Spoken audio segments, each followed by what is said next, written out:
વિદ્યાર્થી મિત્રો, આપણે જોયું કે પશ્ચિમ યુરોપના રાષ્ટ્રો છે એ લોકો શું કરે છે તો કે એશિયા અને આફ્રિકા ખંડની અંદર આવી અને અલગ અલગ જે દેશ છે, રાષ્ટ્રો છે એને પોતાના ગુલામ બનાવી દે છે અને પોતાની આજુબાજુના જે નાના નાના રાષ્ટ્રો છે એનો પણ પોતે ગુલામ બનાવી દે છે, જેના કારણે શું થયું કે આંતરિક સંઘર્ષ થાય છે, અંદરો અંદર ઝઘડા થાય છે પ્રદેશો મેળવવાની લાલસાને કારણે.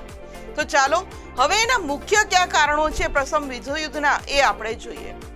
પ્રથમ વિશ્વયુદ્ધની વાત કરીએ તો એનો પ્રારંભ થાય છે 1 ઓગસ્ટ 1914 એટલે કે 1914 ની અંદર. પ્રથમ વિશ્વયુદ્ધ ચાલે છે 1914 થી લઈને 1918 સુધી અને એના પરિબળો એટલે કે કારણો આપણે જોઈ રહ્યા છીએ. એનું મુખ્ય જે કારણ હતું એ હતું ફ્રેન્કફર્ટની સંધિ.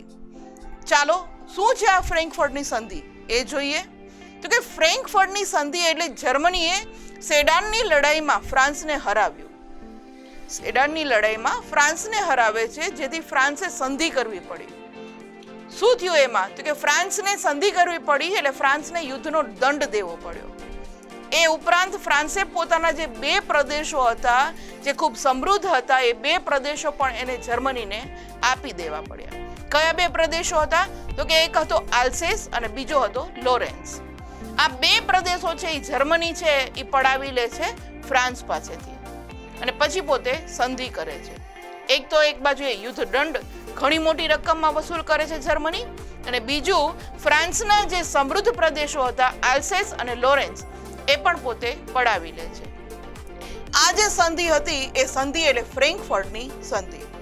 ફ્રાન્સને હારી જાય છે એટલે ફરજિયાત પોતાને આ સંધિ કરવી પડે છે. એટલે એક તો એની ફ્રાન્સની અંદર જર્મની પ્રત્યે એક રોષ બેઠેલો હતો.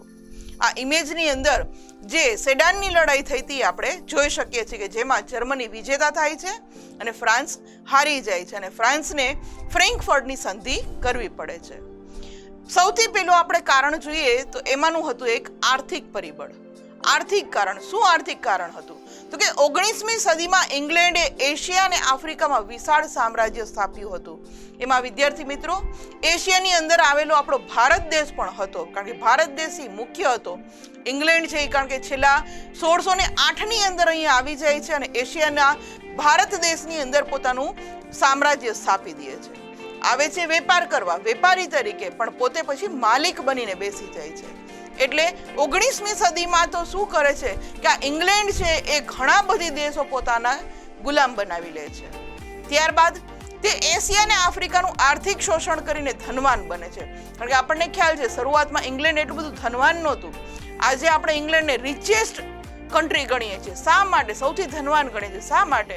કારણ કે 19મી સદી સુધીમાં તો એ શું કરે છે કે એશિયા અને આફ્રિકાની અંદર જે કાંઈ આર્થિક હતું, ધન હતું, એ બધું આપણને ખ્યાલ છે કે ભારતથી એમ કહેવામાં આવે છે, ઇતિહાસકારો લખે છે કે ભારતનું જે કંઈ ધન હતું એ સ્ટીમર ભરી ભરી અને ઇંગ્લેન્ડમાં લઈ જતા હતા આ લોકો. સોનું, ચાંદી, હીરા, ઝવેરાત જે કંઈ આપણા રજવાડાની મિલકત હતી એ બધી મિલકત એ લોકો પોતાના ઇંગ્લેન્ડ દેશની અંદર લઈ જાય છે અને એમ કહેવામાં આવે છે કે એશિયા અને આફ્રિકાનું ઇંગ્લેન્ડે આર્થિક શોષણ કરી અને પોતે છે એ ધનવાન બની જાય છે.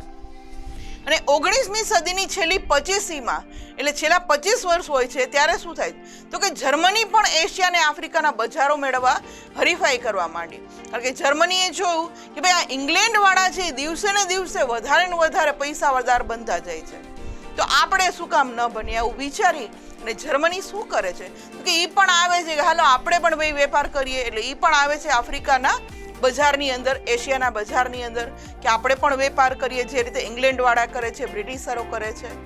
આ ઇમેજની અંદર જે અત્યારે ઇંગ્લેન્ડ જે રિચેસ્ટ કન્ટ્રી કહેવાય છે, સૌથી પૈસાદાર દેશ કહેવાય છે, એ આપણે જોઈ શકીએ છીએ કે આપણે જોઈએ છીએ કે વિદ્યાર્થી મિત્રો ઇંગ્લેન્ડ છે એ આપણું જે કંઈ ધન હતું એ અહીંથી ભેગું કરીને પોતાના દેશને સમૃદ્ધ બનાવી દે છે.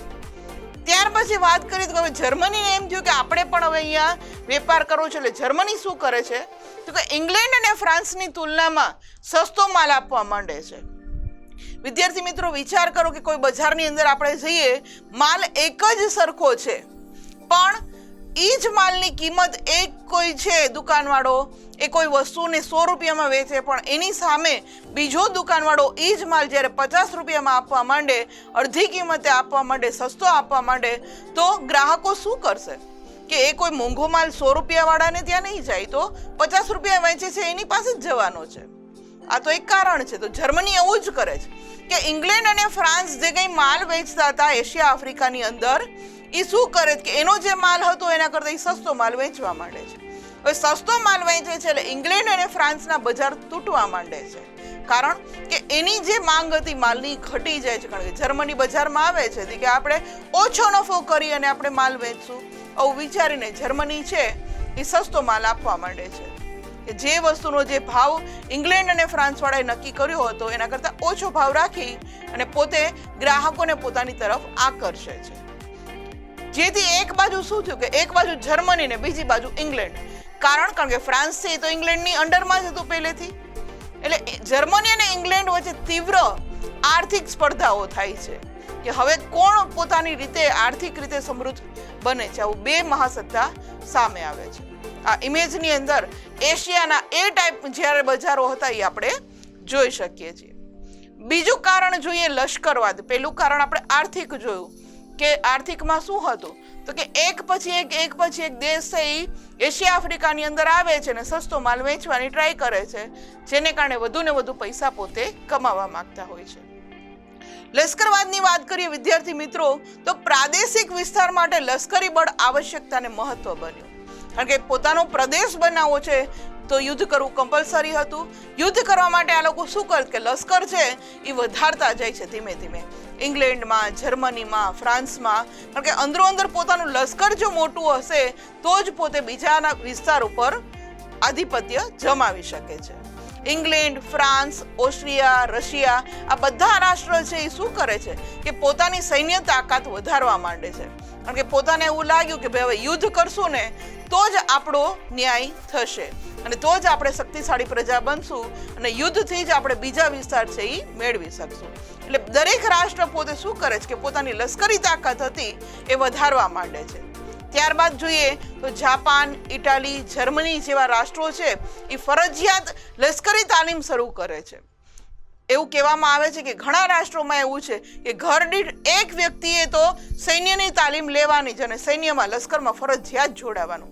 આવા રૂલ છે ઘણા દેશોની અંદર. આપણા ભારતમાં નથી પણ બીજા ઘણા એવા દેશો છે કે જેની અંદર નિયમ બનાવી દેવામાં આવ્યો છે સરકાર દ્વારા કે દરેક વ્યક્તિએ પોતાના ઘરમાંથી એક વ્યક્તિને તો લશ્કરમાં જોડાવાનું છે.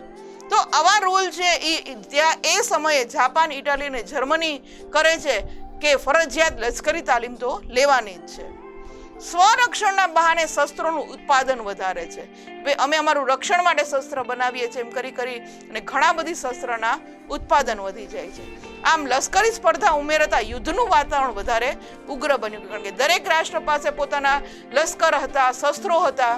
એટલે હવે એમ થયું કે હવે તો યુદ્ધ કરશું તો આપણે જીતી જ જાશું એવું માની અને દરેક રાષ્ટ્રની અંદર વાતાવરણ એમ કહેવામાં આવે છે કે ખૂબ જ ઉગ્ર બની જાય છે. આ ઇમેજની અંદર જે લોકો લશ્કર વધારતા હતા એ આપણે જોઈ શકીએ છીએ.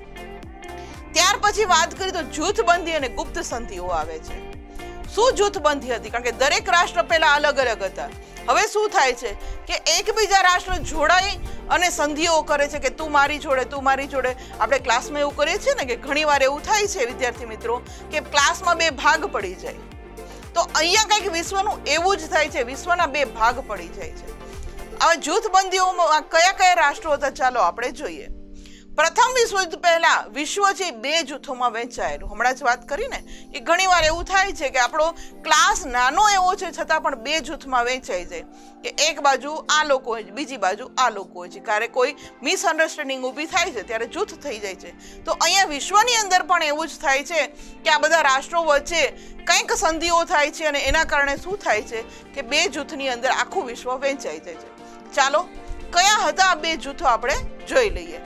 એક બાજુ હતું જર્મની, હંગેરી, બલ્ગેરિયા અને તુર્કસ્તાન હતું, એનું જૂથ હતું. જ્યારે બીજી બાજુ ઇંગ્લેન્ડ, ફ્રાન્સ, રશિયા અને જાપાન હતું. આ બંને જૂથો ઈર્ષ્યા, દુશ્મનાવટ, શંકા, કુશંકા, ભય અને તિરસ્કારની ભાવના પેદા થઈ, જેના કારણે પ્રથમ વિશ્વયુદ્ધ થાય છે. જોયું ને વિદ્યાર્થી મિત્રો કે વિશ્વના જે મોટા મોટા દેશો હતા એ લોકો શું કરે છે તો અલગ અલગ પોતાના આખા જૂથ બનાવી લે છે અને જેના કારણે શું થાય છે કે હવે તો આપણે આટલા ભેગા છીએ તો આપણે સામેવાળી ટીમને હરાવી દેશું, એવું જ હોય છે ને. આપણે નાનો એવો મેચ જોઈએ તો ક્રિકેટ મેચની અંદર પણ શું હોય છે તો કે 11 પ્લેયર આ સાઈડ હોય છે, 11 પ્લેયર આ સાઈડ હોય છે અને સામ સામે પોતે જીતવા માટે જે રીતે પ્રયત્ન કરતા હોય છે એમ અહીંયા પણ આ જૂથબંધીના દેશો શું કરે છે તો કે પોતે સંસ્થાનો મેળવવા માટે સામ સામે એક જૂથ તૈયાર કરે છે અને એકબીજા દુશ્મનાવટ, ઈર્ષા, આવું બધી તિરસ્કારની ભાવના આખી પેદા થાય છે અને જેના કારણે પ્રથમ વિશ્વયુદ્ધ શરૂ થાય છે. આ ઇમેજની અંદર જે પ્રથમ વિશ્વયુદ્ધ થયું હતું એ આપણે જોઈ શકીએ છીએ. વિદ્યાર્થી મિત્રો, પ્રથમ વિશ્વયુદ્ધના પરિબળોમાં સૌથી પહેલા આપણે આર્થિક પરિબળ જોયું, લશ્કરવાદ જોયું. ચાલો હવે જોઈએ ઉગ્ર રાષ્ટ્રવાદની ભાવના. શું હતું આ ઉગ્ર રાષ્ટ્રવાદની ભાવના તો કે બેલ્જિયમ અને ગ્રીસની સ્વતંત્રતા માટે તેમજ ઇટલી અને જર્મનીનું એકીકરણ રાષ્ટ્રવાદના પરિણામો હતા. કારણ એ સમયની અંદર આપણે જોયું તો કે પશ્ચિમ યુરોપના દેશો છે એ પોતાના આજુબાજુના નાના નાના દેશોને પણ ગુલામ બનાવી દે છે. એમાંનું હતું આ બેલ્જિયમ અને ગ્રીસ. એ લોકો શું કરતા હતા કે સ્વતંત્ર થવા માટે રાષ્ટ્રવાદ આખો પોતે ઊભો કરે છે કે ભાઈ ઉગ્ર રાષ્ટ્રવાદની ભાવના પોતાનામાં આવે છે કે હવે તો આપણે આપણા રાષ્ટ્રને છોડાવવું જ પડશે. ત્યારબાદ તો કે યુરોપમાં રાષ્ટ્રવાદની ભાવનાએ ઉગ્ર અને સંકુચિત સ્વરૂપ શરૂ કર્યું હતું. આપણે જોયું હતું કે યુરોપની અંદર રાષ્ટ્રવાદ, કારણ કે પશ્ચિમ યુરોપના જે દેશો હતા એ લોકો શું કરતા હતા તો કે એ લોકોને તો પોતાનો જે વિસ્તાર હતો વધુ ને વધુ આગળ વધારવો હતો. જ્યારે આ જે રાષ્ટ્રવાદ હતો એની જે ભાવના હતી એ ઉગ્ર અને સંકુચિત સ્વરૂપ જ્યારે ધારણ કરે છે ત્યારે પ્રથમ વિશ્વયુદ્ધ તરફ વિશ્વ આગળ વધે છે. આ ઇમેજની અંદર યુરોપના જે સંસ્થાનો હતા એ આપણે જોઈ શકીએ છીએ. ત્યારબાદ વાત કરીએ તો યુરોપમાં આર્થિક ઈર્ષાઓ, ખેંચતાણો, પ્રતિસ્પર્ધાઓ અને સામ્રાજ્યવાદના કારણે રાષ્ટ્રોના હિતો ટકરાવા લાગ્યા. હમણાં જ આપણે વાત કરી હતી વિદ્યાર્થી મિત્રો કે યુરોપની અંદર આર્થિક ઈર્ષાઓ, કારણ જોતા હતા કે ઇંગ્લેન્ડ છે ભાઈ આટલું બધું ધન કમાય છે તો જાપાન વાળાએ આવી જાય છે, જર્મની વાળાએ આવી જાય છે, ફ્રાન્સ વાળાએ આવી જાય છે, એટલે આર્થિક ઈર્ષા થાય છે કે આપણા કરતા તો એ વધારે સદ્ધર છે. આપણે ક્યારેક એવું થાય છે કે આપણાથી કોઈ સદ્ધર માણસો જોઈએ, કોઈ સારી કાર લઈને નીકળે છે આપણી કાર કરતા તો તરત જ આપણને એમ થાય ઓહો આપણા કરતા તો આની પાસે સારું છે. તો એવું જ આ યુરોપના રાષ્ટ્રોમાં થાય છે. એ લોકો શું કરે છે કે આર્થિક ઈર્ષાઓ થાય છે કે આપણા કરતા આ દેશના લોકો વધુ કમાણી કરે છે, એની પાસે વધારે ધન દોલત છે. આવી જ ખેંચતાણો, સ્પર્ધાઓ, સામ્રાજ્યવાદ, આ બધા જે એના હિતો હતા એ ટકરાવા લાગે છે યુરોપના ને યુરોપના રાષ્ટ્રો વચ્ચે. યુરોપના કેટલાક રાષ્ટ્રો છે એ પ્રજાજનોને ઉગ્ર, આક્રમક, દેશભક્તિના પાઠ શીખવ્યા છે. જેના કારણે શું થાય છે કે પોતાનો રાષ્ટ્ર પ્રત્યે પ્રેમ રહે ને બીજા રાષ્ટ્ર પ્રત્યે ઘૃણા રહે કે ના આપણો જ દેશ સારો. આપણે પણ ઘણીવાર નાના હોય ત્યારે એવું જ વિચારતા કે આપણો જ દેશ સારો, બીજા રાષ્ટ્ર સારા નથી.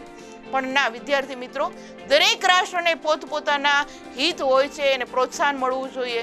આપણે ફક્ત આપણું જ ન વિચારીએ, બીજાનું પણ વિચારવું જોઈએ. તો અહીંયા યુરોપના જે રાષ્ટ્ર છે એ લોકોને શું કરવામાં આવે છે, એના જે પ્રજાજન હોય છે એના કાનમાં એવું આમ તૈયાર કરવામાં આવે છે કે આપણું રાષ્ટ્ર છે એ જ સારું, બીજા રાષ્ટ્ર છે એ સારા નથી. એટલે પોતાના રાષ્ટ્રને પ્રોત્સાહન આપવા માટે એ પ્રજાજનોને ઉગ્ર અને આક્રમક બનાવી દે છે. આપણો દેશ જ સારો, આ રીતના એ લોકોને તૈયાર કરી દે છે. અને ઇમેજની અંદર આપણે જે કંઈ કહેવાય છે કે ઇટાલી, જર્મની, અલગ અલગ એના રાષ્ટ્રો હતા એ અંદરો અંદર પણ પોતે ટકરાવા લાગે છે. આગળ વાત કરી તો કે જર્મન સમ્રાટ હતો કૈસર વિલિયમ બીજો. એ શું હતો તો કે ઉગ્ર રાષ્ટ્રવાદ અને સામ્રાજ્યવાદનો પ્રણેતા એને કહેવામાં આવે છે. પરીક્ષામાં ઘણીવાર વિદ્યાર્થી મિત્રો આ પ્રશ્ન પૂછાય છે કે ઉગ્ર રાષ્ટ્રવાદ અને સામ્રાજ્યવાદનો પ્રણેતા કોણ હતા? તો આપણો જવાબ હોવો જોઈએ કે જર્મન સમ્રાટ કૈસર વિલિયમ બીજો છે એ ઉગ્ર રાષ્ટ્રવાદ અને સામ્રાજ્યવાદનો પ્રણેતા હતો. ત્યારબાદ વાત કરીએ તો તે મહત્વાકાંક્ષી અને વિશ્વ પ્રભુત્વ નીતિમાં માનતો હતો. તે લશ્કરી તાકાતથી પોતાનું ધાર્યું કરવા માંગતો હતો. જર્મન દેશ છે એમાં એટલું બધું લશ્કરી તાકાત વધારી દે છે અને પોતાને શું કરવું હતું કે આખા વિશ્વની અંદર પોતાનું જર્મન દેશનું પ્રભુત્વ રહે એવી મહત્વાકાંક્ષા ધરાવતો હતો ને એવી નીતિમાં તે માનતો હતો. એ હતો કૈસર વિલિયમ બીજો. ત્યારબાદ વાત કરીએ તો આ કેસર વિલિયમ બીજો છે એ જર્મનીની જેમ અન્ય રાષ્ટ્રોમાં પણ યુદ્ધની ભાવના ફેલાવતો હતો અને જેથી શું થયું કે પ્રથમ વિશ્વયુદ્ધ શરૂઆત થાય છે. આ ઇમેજની અંદર આપણે જર્મન સમ્રાટ જે કેસર વિલિયમ બીજો છે એને જોઈ શકીએ છીએ કે તે એકદમ ઉગ્ર રાષ્ટ્રવાદ ફેલાવનાર અને લશ્કરી તાકાતથી પોતાનું ધાર્યું કરવા માંગતો હતો એને આપણે જોઈ શકીએ છીએ. ત્યારબાદ વાત કરીએ તો વર્તમાન પત્રોનો પણ ફાળો એટલો જ હતો. વર્તમાન પત્રો એટલે હા વિદ્યાર્થી મિત્રો જેને આપણે સામાન્ય ગુજરાતી ભાષામાં સમાચાર પત્રો, છાપવું જે કંઈ આપણે કહીએ છીએ આ વર્તમાન પત્રોનો ફાળો પણ એટલો જ હતો. એ જમાનાની અંદર વર્તમાન પત્રની અંદર શું થાય છે તો કે વર્તમાન પત્રોમાં આ લોકો શું કરે છે તો કે યુરોપના રાષ્ટ્રોના વર્તમાન પત્રો જે કંઈ હતા એ પરસ્પર આકરા, ઉશ્કેરણીજનક અને અતિશયોક્તિ ભર્યા અને જૂઠા લખાણો એમાં છાપતા હતા કે ભાઈ આપણો જ રાષ્ટ્ર સારો છે, બીજા રાષ્ટ્રમાં આમ છે, બીજા રાષ્ટ્રમાં આમ છે. આવા જૂઠા લખાણો છાપી અને લોકોને ઉશ્કેરતા હતા. ત્યારબાદ વાત કરીએ જેના કારણે શું થઈ કે પ્રજામાં જે દુશ્મનાવટની લાગણી ભડકે છે કે ના આપણા કરતા બીજો રાષ્ટ્ર છે એ સારો નથી એટલે એ આપણો દુશ્મન છે, એ આપણા વિશે આવું કરે છે એટલે એ આપણો દુશ્મન છે. આપણે સદીઓથી જોતા આવીએ છીએ કે જ્યારથી આપણું હિન્દુસ્તાન અને પાકિસ્તાન આઝાદ થયું ત્યારથી આપણે જોતા આવ્યા છીએ કે આપણે કોઈ પણ વ્યક્તિ હોય ને તો આપણે એવું જ કહ્યું કે પાકિસ્તાન તો આપણો દુશ્મન જ છે. શા માટે? કારણ કે વર્તમાન પત્રની અંદર ઘણા એવા લેખો છપાતા હોય છે કે ભાઈ પાકિસ્તાન આમ કરે છે, પાકિસ્તાન આમ કરે છે. એના કારણે આવું બધું વાંચી અને આપણને શું મગજમાં ભરાઈ જાય છે કે ભાઈ આપણે દુશ્મનાવટની લાગણી પેદા થાય છે. તો અહીંયા જે વર્તમાન પત્રો છે એવું જ કંઈક કરે છે. શું કરે છે તો કે આકરા, ઉશ્કેરણીજનક, અતિશયોક્તિ ભર્યા અને જૂઠા લખાણો છાપે છે અને જેના કારણે પ્રજામાં દુશ્મનાવટની લાગણી ઊભી થાય છે. સત્તા સ્થાને બેઠેલા લોકો છે એ શાંતિ સ્થાપવાનો કે સમાધાન કરવાનો પ્રયત્ન કરતા નથી, પણ ઉલટું એને સમજાય છે કે ના આપણે તો લડી જ લેવું છે. એટલે સત્તા સ્થાને જે બેઠેલા હતા એ લોકો પણ શાંતિ સ્થાપવાને બદલે અશાંતિ ફેલાવવાનો પ્રયત્ન કરતા હતા. આ ઇમેજની અંદર એ ટાઈમના યુરોપ રાષ્ટ્રોના જે કંઈ વર્તમાન પત્રો હતા એ આપણે જોઈ શકીએ.